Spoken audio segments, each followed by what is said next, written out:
शिरूर मतदारसंघामधून अजित पवारांनी बारामतीनंतर सर्वाधिक ताकद लावली ती शिरूर लोकसभा मतदारसंघात।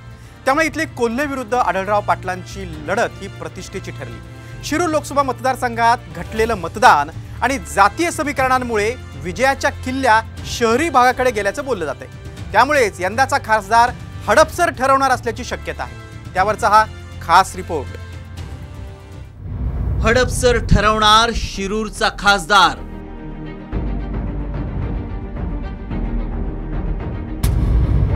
संसदेत कोल्हे जाणार की आढळराव? शहरी मतदारांवर विजयाची मदार। राज्यात बारामतीनंतर सर्वाधिक चर्चेत असलेला लोकसभा मतदारसंघ म्हणजे शिरूर। बारामतीचं मतदान झाल्यानंतर अजित पवारांनी ठाण मांडलं ते शिरूरमध्ये, कारण गेल्या वेळी घड्याळ चिन्हावर निवडून आलेल्या अमोल कोल्हेंनी यावेळी तुतारी हातात घेतली। त्यामुळे अजितदादांनी शिरूरची लढाई प्रतिष्ठेची केली आणि यातली रंगत वाढली।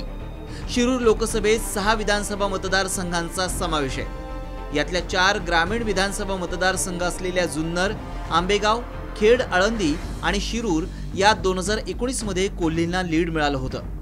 तर शहरी असलेल्या भोसरी आणि हडपसर या मतदारसंघात आढळराव पाटील यांनी आघाडी कायम राखली होती। 2019 मध्ये आढळराव पाटील यांना भोसरीतून 37,077 मतांचं लीड मिळालं होतं, तर हडपसरमधून केवळ 5,370 मतांचं लीड मिळालं होतं।